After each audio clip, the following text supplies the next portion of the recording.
So ayun mga master, tapos na tayo dito sa Sierra. At pauwi na tayo ngayon. And as you can see, marami na namang mga kumalat. Hindi naman bago dito yan eh. Talagang hindi siya nawawala. Iba-ibang rider ang nagkakaproblema.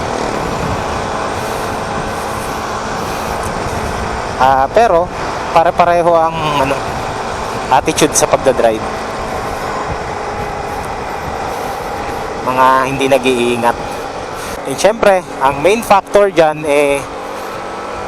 number one, bakit sumisemplang yung mga rider dito? Dahil nga yung mga nagpa-practice, yung mga pabalik-balik sa isang kurbada. Gaya ng mga nakuna natin kanina, halos karamihan doon sa mga nakuna natin, sila yung mga pabalik-balik na at sumasagad. Siyempre, sasabihin ng iba dyan, bakit hindi natin masaway? Hindi ho talaga sila masaway. Paano mo sasawayin yung isang rumaragasang motor papunta sa kurbada? At kung ikaw naglalakad, paano mo hahabulin yun? So, hindi talaga sila masaway. Napansin nyo naman, yung mga kumalat kanina, walang mga gear. Mga naka-normal na pantalon lang. Tapos, naggaganon-ganon ka. Wala na, talagang alam mo na mangyayari sa'yo kapag kumalat ka. Kagaya nitong pinapagaling. May semento dito, asfalto. May uwang yun. Tumalon yung unahan niya. Bilis ng takbo namin habang ng masagsag. So, asa na yung motor? Asa na yung motor niya? Ay, tuhod. Nahihilo pre. Pre, bigyan muna tubig, nahihilo. Tubig muna, tubig. Kuha kayo ng bayabas dyan, marami. Ayaw mo? Alcohol.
Kaya pala hindi na bumalik eh. Kumalat na pala. Yan yung M3 kanina sumasagad dito. Yung malakas maglaro. Ay, nangyayari saan kumalat? Doon. Sa DC? Bago mag-DC. Ito yung motor niya. Ayan ang motor niya. Ang dami ba? Sino nauna? Si Maynard. Babangga ka. Unicorn. Unicorn. Bumigay ang harapan. Kaya pala hindi na bumalik eh. sabi ko tagal oh. Wala lang bumalik. Malalim kasi yung pasok niya. Oo. Malaki yung uwang dun eh, siguro mga ganyan oh. Doon siya sumut. Pag yung unahan. Kaya. Gumano oh. That's all, folks. Ano masasabi mo? Ang masasabi ko lang, ride at your own risk. Yun. I-upload ko yan ha. Kasama ko yan. Ano dali, yung tuhod niya. Ang ano nangyari? Tuhod niya talaga.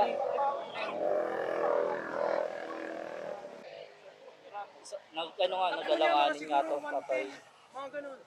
Nagkamali raw ng pasok, sabi ni Carl. Mali pasok. Oo. Tumama yata sa may parang butas. Ng ano? Baba daw ng DC. Oo nga. Di ba? Hindi pa angat kami. Pangat. Ay, pangat.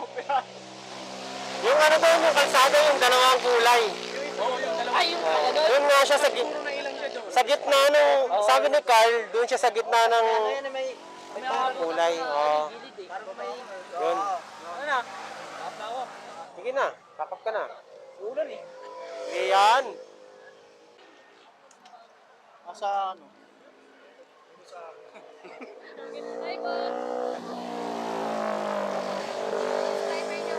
Yun. May sticker na kayo, di ba? Meron po, nasa cellphone ko. Wala pang motor eh. Dumidikit sa motor. Naitukod mo yung kamay mo? Kasi ako massage therapy. Ayan, massage therapy si ate. Ayan, si ate, massage. Magkakayo na nga ako na ano eh. Ayun, tama yun, te. Na massage therapy dito. Oo. Pakahit. Sige, go. Isin mo lang kuya. Teka, master yung titi umuurong o hihilain ko rin. Ayan si ate. Kaya niya yan. Massage therapist. Buti na lang may free massage therapist dito. Free medic. Huwag mo itong babasahin ha. Bawal na bawal babasahin ito, mamamagato. Wala ka bang Baka kasama naman ito? makalimutan mo ha. Wala ka bang kasama? Asan yung ano? Asan yung metatype? Baka makalimutan mo ha. Hinahanap nga namin eh. Ito, dilagay mo rito. Wala kang kasama. Tapos mo na hilot. Wala kang kasama na uuwi. Sige, kaya yan. Kailangan mo kasama. Hindi, kailangan Kailangan mo may kasama ka. May kasabay ka. Kailangan mo nakakonvoy. Aray! Aray! Aray! Aray!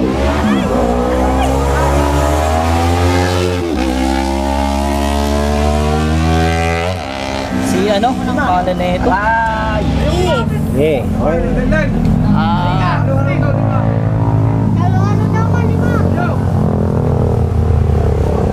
Ay, Madam TikTok!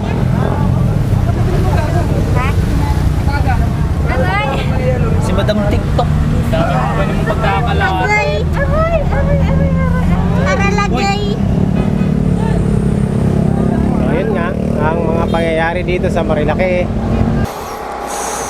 So, alam mo, kahit na anong paalala naman natin dito sa video natin, no, sa vlog natin, kung talagang gusto nila yung ginagawa nila, wala tayong magagawa dahil di naman tayo may control ng pag-iisip nila, mga master. Pero natutuwa ako kasi, alam niyo ba, natutuwa ako dahil meron tayong mga batang yung mga bata, yung mga paslit na nabibigyan ng babala, kagaya ng mga bata na nakakapanood ng vlog natin. Nakarating lang din sa akin, sabi nga nila, hindi raw nila gagayahin yung mga nagpa-practice doon dahil nakakatakot daw. So yun yung mga sinasabi ng mga bata. And ang gusto raw nila gayahin yung chill ride lang. O, diba? So, ayan, maraming salamat sa mga buti pa yung bata, no? Nakakaintindi. Alam nila yung tama at mali, no? And bilib ako dun sa mga bata na yun. Imagine mo, mga 5 taong, 7 gulang nakakapanood ng mga vlog natin. So, yun.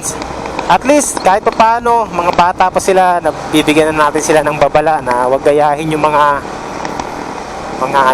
ganong klaseng gawi ng mga rider na nagre-racing sa isang kurbada.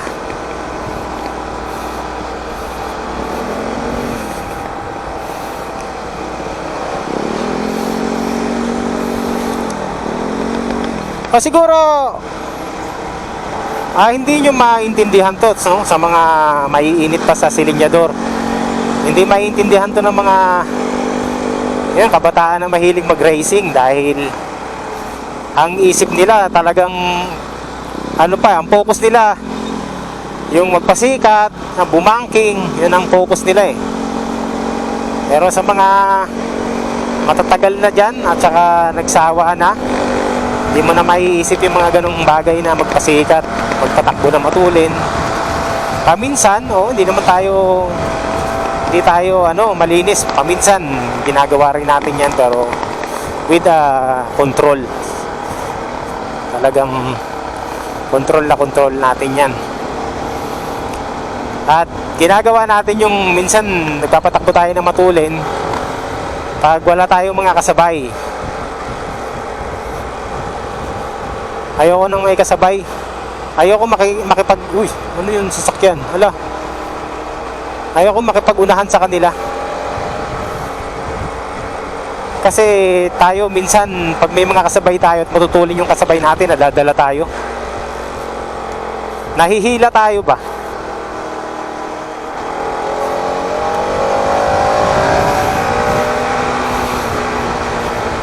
Lalo na pag umaga, sabay-sabay yung akyat.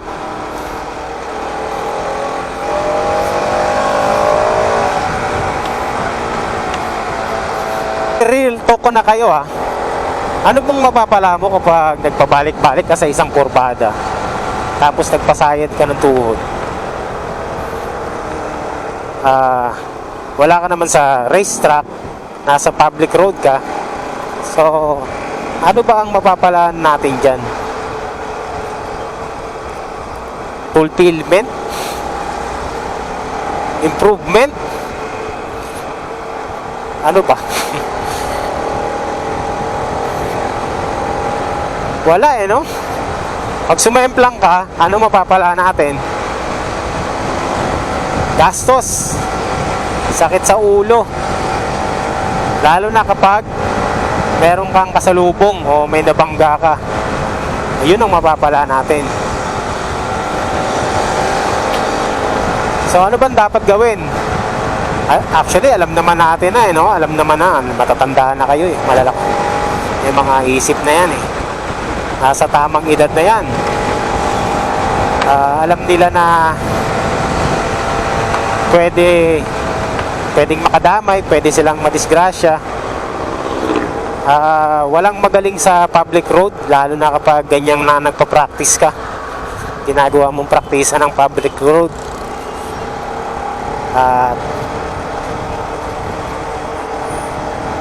Pag sumemplang ka at nakadisgrasya ka, yun ang premyo, damay.